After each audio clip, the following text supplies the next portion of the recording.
Suresh Rathi securities की तरफ से आज सोमवार 13 मई के दिन आप सभी का स्वागत है। खैर, डाउ जोन्स ने शुक्रवार के कारोबार में 8 दिनों की जीत का सिलसिला दर्ज किया। हालांकि मौजूदा लोकसभा चुनाव के पहले 3 चरणों में कम मतदान की पृष्ठभूमि में दलाल स्ट्रीट पर चुनाव पूर्व घबराहट का माहौल बना हुआ है। कृपया ध्यान दें, चुनाव आयोग ने कहा है कि लोकसभा चुनाव के तीसरे चरण में 65.68% मतदान हुआ। ईसी का कहना है अब चरण 4 13 मई को 10 राज्यों के 96 निर्वाचन क्षेत्रों में मतदान के साथ होगा। 20 मई चरण 5 की तारीख है जब 8 राज्यों की 49 सीटों पर मतदान होगा। फिर भी सख्ती से कहें तो अब परमाबुल्स भी इस बात पर जोर दे रहे हैं कि निफ्टी बुल्स के जीवित रहने और समृद्ध होने के लिए आम चुनाव की चिंता जिन्न को वापस बोतल में डालने की जरूरत है। लंबी कहानी संक्षेप में, line in the sand Nifty के 21,710 अंक पर बनाने या तोड़ने के समर्थन पर है। मार्केट ट्रेंड्स, वैश्विक संकेत सकारात्मक हैं। शुक्रवार के कारोबार में एफआईआईज ने 2,218 करोड़ रुपए के शेयर बेचे। डीआईआई हालांकि 2,710 करोड़ रुपए के शुद्ध खरीदार थे। दिन के लिए सेंटिमेंट्स जोखिम भरी होने की संभावना है। दिन के लिए मार्केट ब्रेथ तटस्थ रहने की संभावना है। पिछले हफ्ते की भारी हार के बाद निफ्टी के टेक्निकल बड़े पैमाने पर एकीकरण का संकेत दे रहे हैं।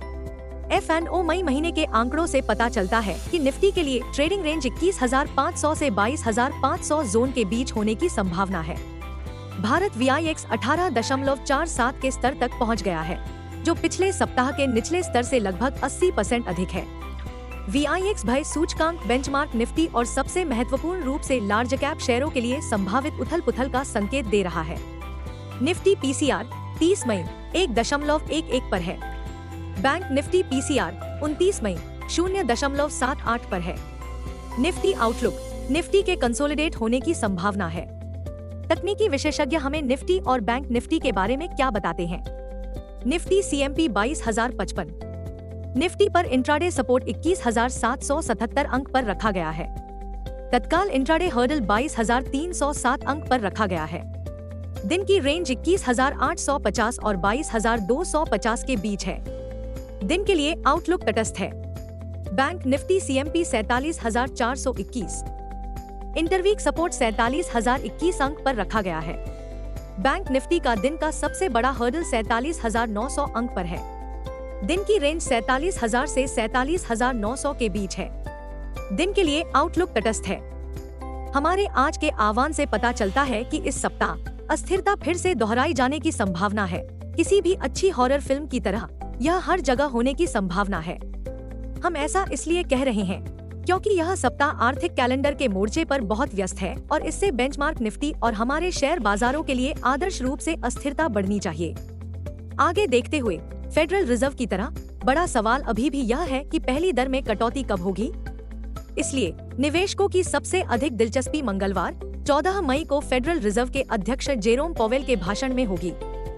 आर्थिक कैलेंडर का अनुसरण करने वालों के दिमाग में सबसे ऊपर इस सप्ताह का US CPI डेटा होगा, जो बुधवार 15 मई 2024 को जारी होने वाला है।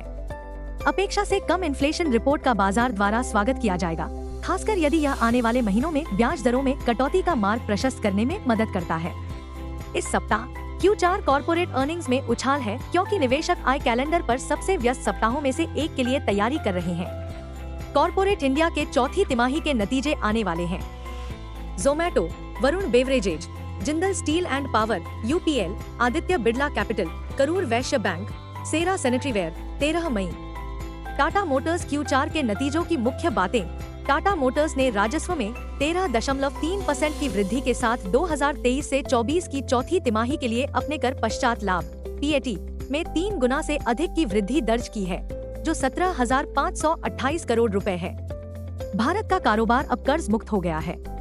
टाटा मोटर्स के शेयर मूल्य ने परिणामों पर सकारात्मक प्रतिक्रिया व्यक्त की थी।